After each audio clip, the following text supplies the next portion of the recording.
placenta. Thank you very much. Thank you.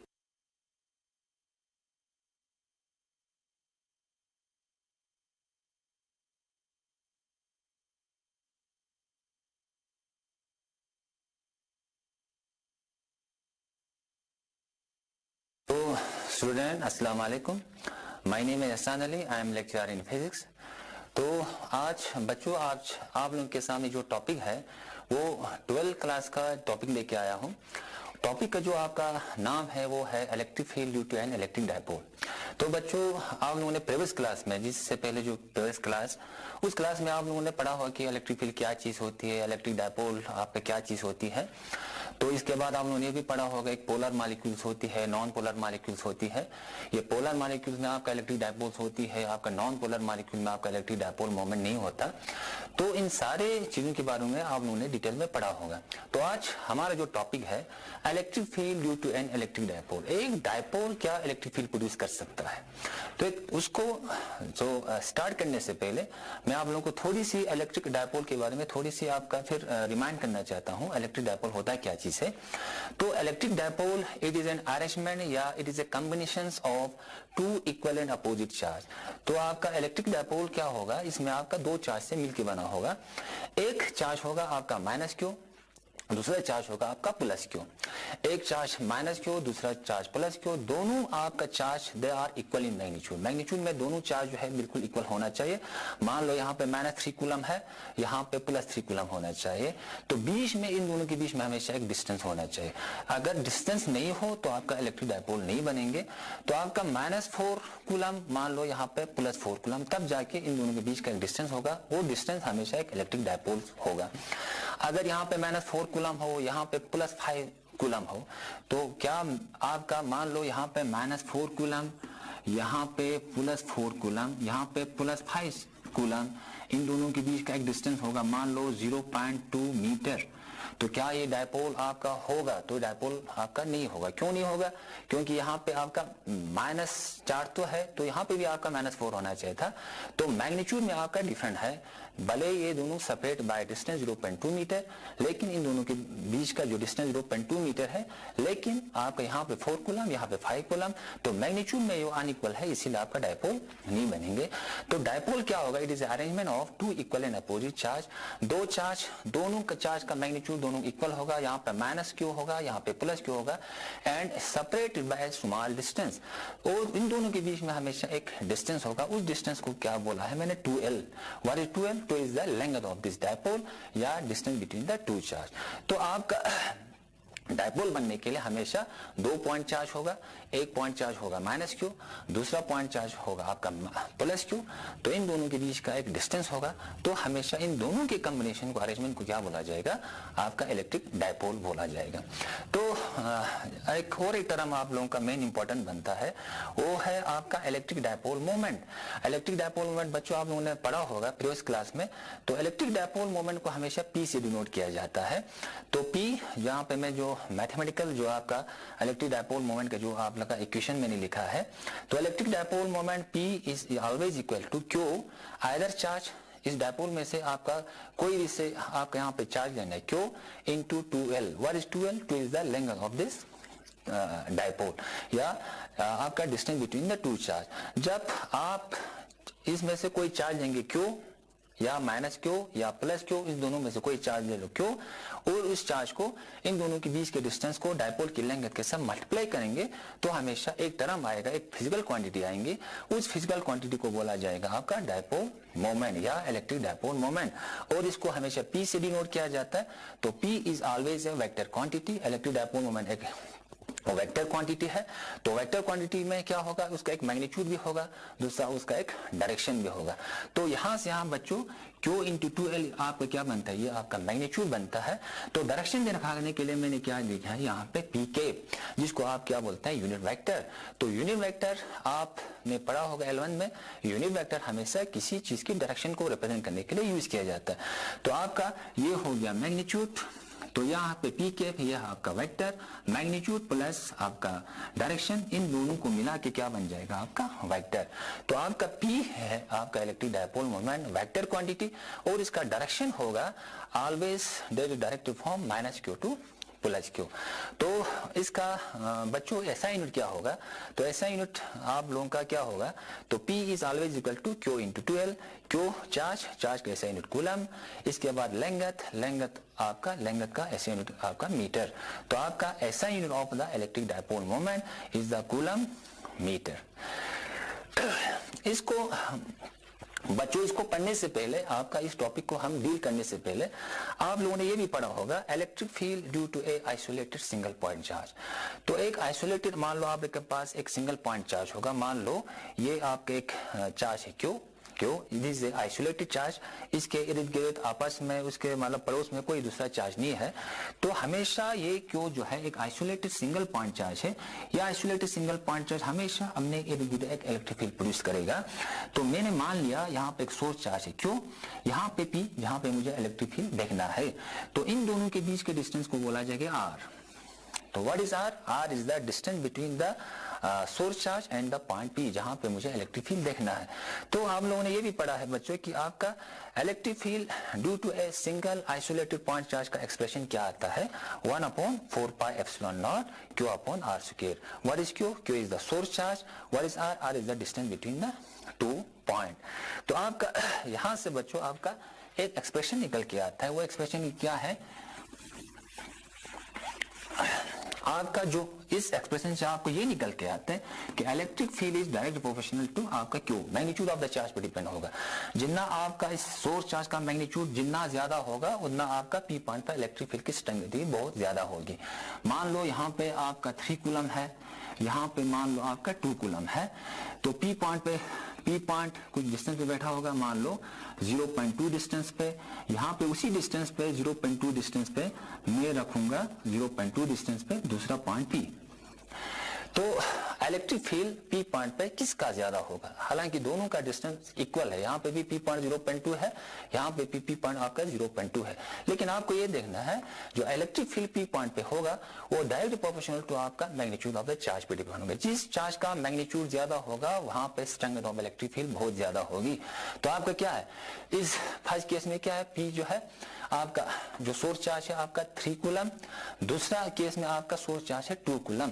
तो इसका case में क्या होगा, electric field due to 3 coulomb आपका मैग्नीट्यूड ज्यादा है और इलेक्ट्रिक फील्ड आपका 2 कूलम उसका मैग्नीट्यूड कम है, इसीलिए आपका electric field due to 3 coulomb is always greater than electric field due to 2 coulomb. तो बच्चों इलेक्ट्रिक फील्ड आपका किसी सिंगल पॉइंट चार्ज की वजह से जो इलेक्ट्रिक फील्ड होगा, तो आपका electric field is directly proportional to the source charge. जितना सोर्स चार्ज का मैग्नीट्यूड ज्यादा होगा उतना आपका किसी पॉइंट पे इलेक्ट्रिक फील्ड की स्ट्रेंथ बहुत ज्यादा होगी। तो दूसरा पॉइंट आपका E is inversely proportional to 1/r²। तो आपका इलेक्ट्रिक फील्ड आपका जो पी पॉइंट पे जो मुझे इलेक्ट्रिक फील्ड लगना है वो इनवर्सली प्रोपोर्शनल टू आपका स्क्वायर ऑफ डिस्टेंस भी होगा। जितना आर ज्यादा होगा उतना ई का वैल्यू कम होगा, जितना आर कम होगा उतना ई का वैल्यू बहुत बहुत ज्यादा होगा।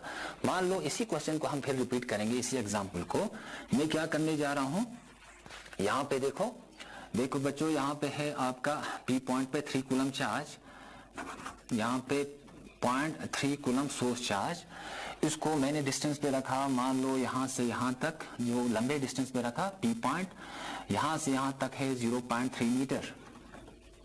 दूसरा है मान लो दूसरा है 2 कूलम, मैग्नीट्यूड में दोनों डिफरेंट है, एक पे है आपका मैग्नीट्यूड ज्यादा, दूसरे पे आपका मैग्नीट्यूड बिल्कुल कम है। तो यहाँ पे 2 कूलम, इसको क्या लाया मैंने, आपका पी पॉइंट जो मुझे देखना है पी पॉइंट पे इलेक्ट्रिक फील्ड, वो मैंने क्या किया नियरर टू आपका सोर्स चार्ज ला, मान लो ये है 0.1 मीटर।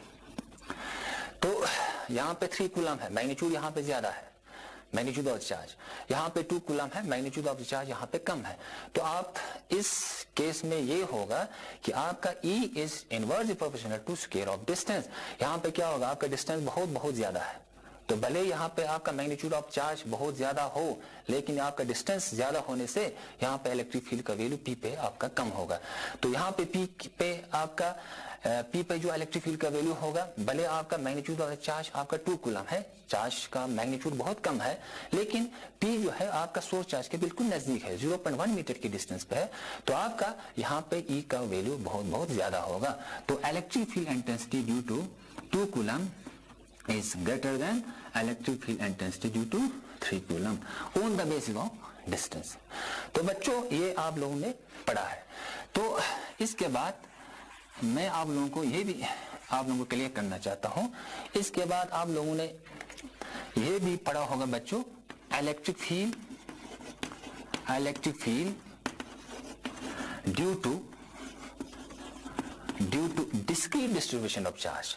आपके पास अब अकेला एक सिंगल चार्ज नहीं है, आपके पास बहुत सारे चार्ज है। Discrete due to discrete distribution of charge, discrete distribution of charge. Continuous distribution of charge की बात नहीं हो रही है, यहाँ पे क्या हो रहा है डिस्क्रीट डिस्ट्रीब्यूशन ऑफ चार्ज। तो इसका मतलब ये है बच्चों कि आपके पास आप अकेला एक सिंगल चार्ज नहीं है, आपके पास बहुत सारे आपके पास डिस्ट्रीब्यूशन ऑफ चार्ज है।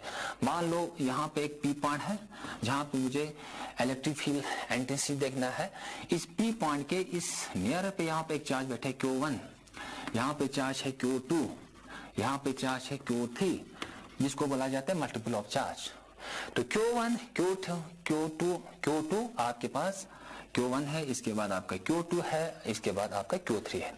तो इस पी पॉइंट पे मुझे इलेक्ट्रिक फील्ड देखना है due to electric field Q1, due to electric field Q2, due to electric field Q3 आपका कितना होगा। Net electric field at point पे क्या होगा, इसको बोला जाता है electric field due to discrete distribution of charge. Discrete distribution of charge का मतलब क्या है, Q1 है, इसके बाद Q3 है, इसके बाद Q3 है, इसके बाद Q2 है। तो सबसे पहले हम कूलम लगाएंगे। तो यहाँ पे क्या होगा R1, इसके बाद आपका Q2 जो है आपका P पॉइंट से R2 की डिस्टेंस बैठा हुआ है। इसके बाद आपका Q3 बच्चों जो है आपका P पॉइंट से R3 की डिस्टेंस पे बैठा है।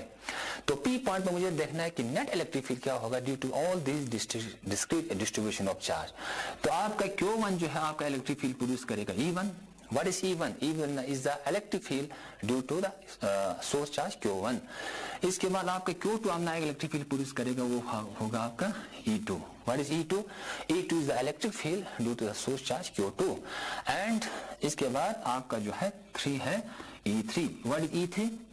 E3 is the electric field due to आपका source charge Q3. अब मुझे ये देखना है कि what is the net electric field at point P? P पर आपका net electric field क्या होगा। तो इस जो हमारा जो आप टॉपिक है electric field intensity due to an electric dipole, उसको समझने से पहले हमें आपका सुपरपोजिशन प्रिंसिपल आपका समझना होगा।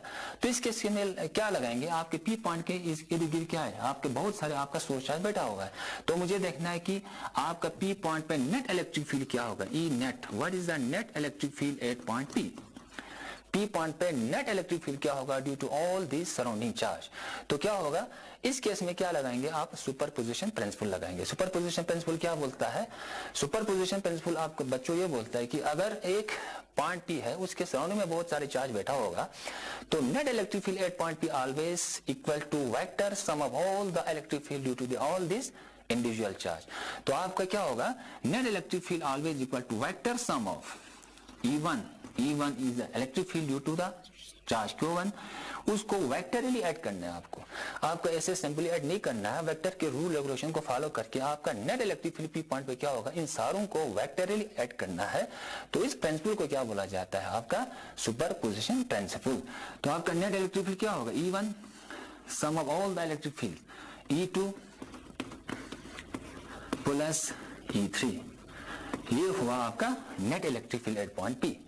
Net electric field at point P क्या हुआ, आपका पी पॉइंट पे जो नेट इलेक्ट्रिक फील्ड क्या हुआ वो sum of all the individual electric field, जो इलेक्ट्रिक फील्ड आपने किसने प्रोड्यूस किया, आपका Q1 Q2 Q3। तो इस पोजीशन को, इस रूल को क्या बोला जाता है, आपका सुपरपोजिशन प्रिंसिपल। तो सुपरपोजिशन प्रिंसिपल बच्चों आप लोगों को समझ में आया, तो अब हमें कोई डिफिकल्ट नहीं होगा कि आपका electric field due to an electric dipole, electric dipole क्या इलेक्ट्रिक फील्ड प्रोड्यूस कर सकता है, तो बेशक कर सकता है, उसको हम लिखेंगे। देखो बच्चों, आपका इलेक्ट्रिक डायपोल जो है वो कंसिस्ट ऑफ 2 चार्ज होता है। अभी हमने कहा कि यहाँ पे एक माइनस क्यू होगा, दूसरा उसके बगल में आपका क्या होगा, प्लस क्यू होगा। इन दोनों के बीच का एक डिस्टेंस होगा, उस डिस्टेंस को क्या बोला जाता है, 2L। What is 2L? 2L is the distance between the two charge, या उसको क्या बोला जाता है, लेंथ ऑफ द डायपोल। और अभी हमने कहा अगर मान लो ये है आपका इलेक्ट्रिक डायपोल, तो आपका ये भी आपका क्वेश्चन बनता है नेट चार्ज एक इलेक्ट्रिक डायपोल पे क्या होगा। नेट चार्ज एक इलेक्ट्रिक डायपोल पे हमेशा जीरो होगा, क्योंकि यहाँ पे माइनस क्यू है, यहाँ पे प्लस क्यू है। नेट चार्ज आपका एक इलेक्ट्रिक डायपोल पे जीरो होगा। इसका मतलब ये बिल्कुल नहीं है कि आपका चार्ज जीरो होने से क्या इलेक्ट्रिक फील्ड प्रोड्यूस नहीं कर सकता है। तो अगर इसके लिए मैं क्या करना चाहता हूँ, P point, P is the point. मैं किसी भी जगह पे मैं पॉइंट ले सकता हूँ। मान लो P को मैं यहाँ पे ले सकता हूँ, P को मैं परपेंडिकुलर पे ले सकता हूँ, P को मैं नीचे ले सकता हूँ, P को मैं यहाँ पे भी ले सकता हूँ, हर पॉइंट पे ले सकता हूँ। तो मुझे देखना है कि आपका इलेक्ट्रिक फील्ड एट पॉइंट पे ड्यू टू दिस डायपोल क्या होगा। तो अभी हमने सुपरपोजिशन प्रिंसिपल में अभी हमने ये बोला कि net electric field at point पे always equal to sum of all the electric field due to this all this charge. तो आपका क्या होगा, माइनस क्यू की वजह से P पॉइंट पे अपना इलेक्ट्रिक फील्ड होगा वो E1 होगा। What is E1? E1 is the electric field at point P due to minus Q. इसके बाद प्लस Q की वजह से P पे आप एक इलेक्ट्रिक फील्ड होगा E2. What is E2? E2 is the electric field due to the source charge आपका प्लस Q. तो नेट इलेक्ट्रिक फील्ड क्या होगा, net electric field always equal to vector sum of all this electric field. तो E1 और E2 को आपको plus करना है। तो प्लस करने के बाद नेट इलेक्ट्रिक फील्ड क्या होगा, E is equal to E net always equal to E1। E1 क्या है, electric field due to the minus Q, plus E2। E2 क्या है आपका electric field due to the source charge आपका plus Q. तो net electric field कभी zero नहीं होगा। भले यहाँ पे नेट चार्ज आपका जीरो हो, लेकिन आपका एक इलेक्ट्रिक डायपोल में नेट इलेक्ट्रिक फील्ड कभी जीरो नहीं होता है। E1 E2 को कभी कैंसिल नहीं कर देंगे। तो आपका वेक्टर में हमने पढ़ा है कि आपका दो वेक्टर एक दूसरे को कैंसिल कब कर देता है, दो वेक्टर एक दूसरे को कैंसिल कब कर देता है, जब करता है जब उन दोनों का दो vector they are in opposite direction. अगर दोनों वेक्टर का मैग्नीट्यूड सेम हो और अपोजिट डायरेक्शन अपोजिट हो तो हमेशा एक दूसरे को कैंसिल कर देता है।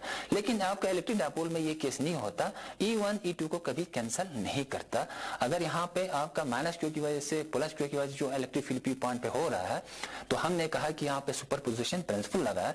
तो E1 E2 को मैंने क्या वेक्टरली ऐड किया। वेक्टरली ऐड करने के बाद जो नेट इलेक्ट्रिक फील्ड होगा एक डायपोल पे वो कभी जीरो नहीं होगा। तो net electric field at point P, तो मैं यहाँ पे एक स्टेटमेंट बोलने जा रहा हूं, it is clear that net charge on an electric dipole is zero. ये हमें पता है कि आपका एक इलेक्ट्रिक डायपोल पे नेट चार्ज आपका जीरो होगा, लेकिन नेट इलेक्ट्रिक फील्ड कभी जीरो नहीं होगा एक इलेक्ट्रिक डायपोल पे। E net does not equal to zero. Zero क्यों नहीं होगा, क्योंकि माइनस क्यू की वजह से जो इलेक्ट्रिक फील्ड होगा प्लस क्यू की वजह से इलेक्ट्रिक फील्ड होगा P पॉइंट पे एक दूसरे को आपका कैंसिल नहीं होगा। तो आपका डायपोल की वजह से हमेशा एक इलेक्ट्रिक फील्ड किसी भी पॉइंट पे बनता है, चाहे वो जो आपका एक्सिस पॉइंट हो, चाहे वो आपका परपेंडिकुलर पॉइंट हो। तो बच्चों इसको हम टॉपिक को, ये वाला जो टॉपिक है जो अभी हमने डिस्कस किया, तो ये वाला टॉपिक जो आपका बोर्ड एग्जाम में भी आता है, CBSE में भी आता है, तो ये जो टॉपिक है वो 5 नंबर का आपका क्वेश्चन बनता है। तो अभी मैं आपका डेराइव करूंगा, डेराइव करने के बाद आप लोगों को दिखाऊंगा। टॉपिक बड़ी डिफिकल्ट नहीं है, बिल्कुल सिंपल एक मैथमेटिक्स है। तो क्या हुआ देखो बच्चों, तो आपका electric field due to a dipole की वजह से इलेक्ट्रिक फील्ड दो पॉइंट पे आपका लिया जाता है। एक तो माइनस क्यू, ये हो माइनस क्यू, ये हुआ plus Q, separated by distance 2L, ये आपका इलेक्ट्रिक डायपोल हुआ। तो इलेक्ट्रिक डायपोल की वजह से हमें इलेक्ट्रिक फील्ड देखना होता है, एक तो एक्सियल पॉइंट पे, दूसरा होता है आपका इक्वेटोरियल पॉइंट पे। तो एक तो हाँ आपका E का वैल्यू निकालना है आपका एक्सियल लाइन पे, एक्सियल लाइन। दूसरा आपका हुआ E का value electric field intensity due to electric dipole on the equatorial line, equatorial line. तो बच्चों एक्शन लाइन क्या होती है? एक्शन लाइन कुछ नहीं होता। एक्शन लाइन आपका माइनस क्यू प्लस क्यू, इसको हमने जोड़ दिया एक स्ट्रेट लाइन से। इस स्ट्रेट लाइन को मुझे एक्सटेंड करना है। एक्सटेंड करने के बाद मान लो ये आपका बन गया एक्शन लाइन। मान लो राइट साइड में एक्सटेंड करो या लेफ्ट साइड में करो तो ये बन गया आपका एक्शन लाइन। तो एक्शन लाइन पे किसी पॉइंट पे मुझे आपका क्या निकालना है? Electric field intensity. तो ये बन गया आपका action line, electric field intensity at the axial line. तो एक्शन लाइन पे क्या करना है आपका?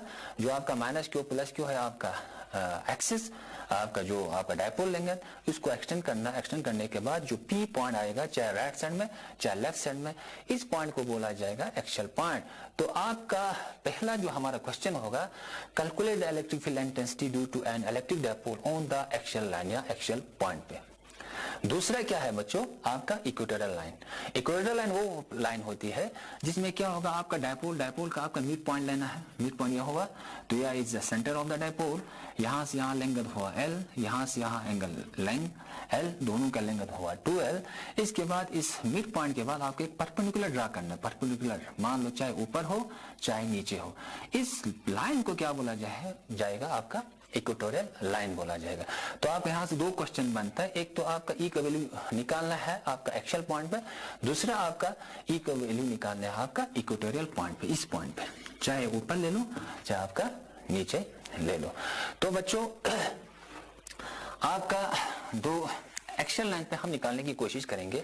अगर आज का टॉपिक जो है आप कवर नहीं होते तो हम दूसरे जो आपका लेक्चर होगा उसमें हम फिर इसको डेरा करने की कोशिश करेंगे। Best of luck. अस्सलाम वालेकुम।